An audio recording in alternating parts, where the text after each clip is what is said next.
Start by launching virt-manager. Usually, it'll appear as Virtual Machine Manager in the Applications menu, but you can also run the virt-manager command in the terminal to launch it.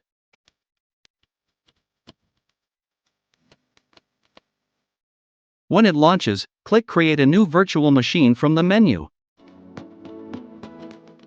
Select Local Media Install, ISO Image or CD-ROM, and hit Forward. Click Browse, then browse Local and select the downloaded ISO file.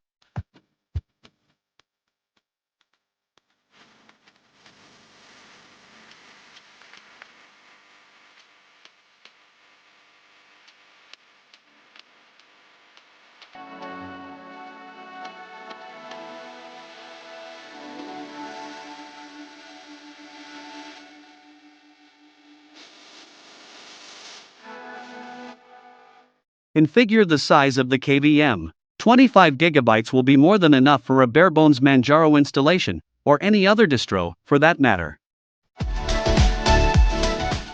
Review the KVM information and click Finish if everything looks well.